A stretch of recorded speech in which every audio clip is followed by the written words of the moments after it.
ತಿರುಪತಿಗೆ ಹೊರಟಿದ್ದ ಒಂದೇ ಕುಟುಂಬದ ಮೂವರು ಸಾವನ್ನಪ್ಪಿದ್ದಾರೆ. ಬೆಂಗಳೂರಿನಿಂದ ತಿರುಪತಿಗೆ ಹೊರಟಿದ್ದ ಕಾರು ಅಪಘಾತವಾಗಿದೆ. ತಿರುಪತಿಯ ವೆಂಕಟೇಶ್ವರ ಸ್ವಾಮಿ ದರ್ಶನಕ್ಕೆ ಹೋಗುವಾಗ ಈ ಘಟನೆ ನಡೆದಿದೆ. ಬಂಗಾರುಪಾಳ್ಯಂನ ಪಲಮಕುಲಪಲ್ಲಿ ಬಳಿ ಅಪಘಾತ ನಡೆದಿದೆ. ಬೆಂಗಳೂರು ಮೂಲದ ದಂಪತಿ 4 ವರ್ಷದ ಮಗು ಸ್ಥಳದಲ್ಲೇ ಸಾವನ್ನಪ್ಪಿದ್ದಾರೆ.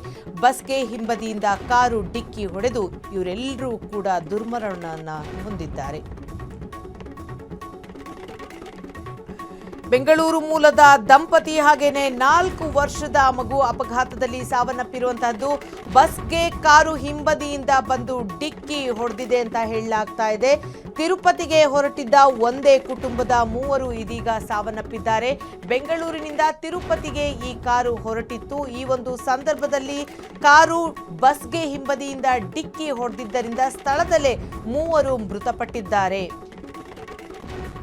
ಬೆಂಗಳೂರು ಮೂಲದ ದಂಪತಿ ಹಾಗೇನೆ 4 ವರ್ಷದ ಮಗು ಸ್ಥಳದಲ್ಲೇ ಸಾವನ್ನಪ್ಪಿರುವಂತಹದ್ದು. ಬಸ್ಗೆ ಹಿಂಬದಿಯಿಂದ ಕಾರು ಡಿಕ್ಕಿಯಾಗಿ ಒಂದು ಸಾವು ಸಂಭವಿಸಿರುವಂತಹದ್ದು. ತಿರುಪತಿಗೆ ಹೊರಟಿದ್ದಂತಹ ಒಂದೇ ಕುಟುಂಬದ ಮೂವರು ಸ್ಥಳದಲ್ಲೇ ಸಾವನ್ನಪ್ಪಿದ್ದಾರೆ. ತಿರುಪತಿ ವೆಂಕಟೇಶ್ವರ ಸ್ವಾಮಿ ದರ್ಶನಕ್ಕೆ ಹೋಗುವಾಗ ಈ ಒಂದು ದುರ್ಘಟನೆ ಸಂಭವಿಸಿದೆ. ಬಂಗಾರುಪಾಳ್ಯಂ ಬಳಿ ಈ ಒಂದು ಅಪಘಾತ ಸಂಭವಿಸಿರುವಂತಹದ್ದು. ಬೆಂಗಳೂರಿನಿಂದ ತಿರುಪತಿಗೆ ಈ ಒಂದು ಫ್ಯಾಮಿಲಿ ಹೊರಟಿತ್ತು. ಬಂಗಾರುಪಾಳ್ಯಂನ ಪಲಮಕುಲಪಲ್ಲಿ ಬಳಿ ಈ ಒಂದು ಅಪಘಾತ ಸಂಭವಿಸಿದೆ. ಬೆಂಗಳೂರು ಮೂಲದ ದಂಪತಿ ಹಾಗೇನೆ 4 ವರ್ಷದ ಮಗು ಸ್ಥಳದಲ್ಲೇ ಸಾವನ್ನಪ್ಪಿದ್ದಾರೆ. ಬಸ್ಗೆ ಹಿಂಬದಿಯಿಂದ ಕಾರು ಡಿಕ್ಕಿ ಹೊಡೆದಿದೆ. ಬೆಂಗಳೂರಿನಿಂದ ತಿರುಪತಿಗೆ ವೆಂಕಟೇಶ್ವರ ಸ್ವಾಮಿ ದರ್ಶನಕ್ಕೆ ಹೊರಟಿದ್ದ ಒಂದೇ ಕುಟುಂಬದ ಮೂವರು ಭೀಕರ ಅಪಘಾತದಲ್ಲಿ ಸಾವನ್ನಪ್ಪಿದ್ದಾರೆ.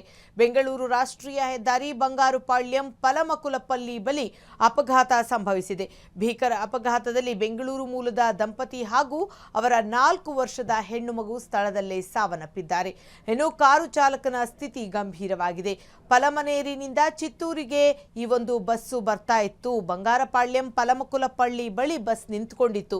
ಈ ವೇಳೆ ಹಿಂಬದಿಯಿಂದ ಕಾರು ಡಿಕ್ಕಿ ಹೊಡೆದಿದೆ. ಡಿಕ್ಕಿ ಹೊಡೆದ ರಭಸಕ್ಕೆ ದಂಪತಿ ಹಾಗೇನೆ ಮಗು ಸ್ಥಳದಲ್ಲೇ ಸಾವನ್ನಪ್ಪಿದ್ದು ಕಾರಿನಲ್ಲೇ ಮೃತದೇಹಗಳು ಸಿಲುಕಿಕೊಂಡಿದ್ದವು. ಚಾಲಕನ ಸ್ಥಿತಿ ಗಂಭೀರವಾಗಿದ್ದು ಚಿಕಿತ್ಸೆಗಾಗಿ ಆಸ್ಪತ್ರೆಗೆ ದಾಖಲಿಸಲಾಗಿದೆ. ಸದ್ಯ ಪೊಲೀಸರು ಬೆಂಗಳೂರು ಮೂಲದ ದಂಪತಿಯ ಬಗ್ಗೆ ಹೆಚ್ಚಿನ ಮಾಹಿತಿಯನ್ನ ಕಲೆ ಹಾಕ್ತಿದ್ದಾರೆ. ಕ್ಷಣ ಕ್ಷಣದ ಸುದ್ದಿಗಳಿಗಾಗಿ ಫ್ರೀಡಂ ಟಿವಿ ಸಬ್ಸ್ಕ್ರೈಬ್ ಮಾಡಿ, ಲೈಕ್ ಮಾಡಿ ಹಾಗೂ ಫಾಲೋ ಮಾಡಿ. ಹೊಸ ಸುದ್ದಿಗಳ ನೋಟಿಫಿಕೇಶನ್ಗಾಗಿ ಬೆಲ್ ಐಕಾನ್ ಮೇಲೆ ಕ್ಲಿಕ್ ಮಾಡಿ.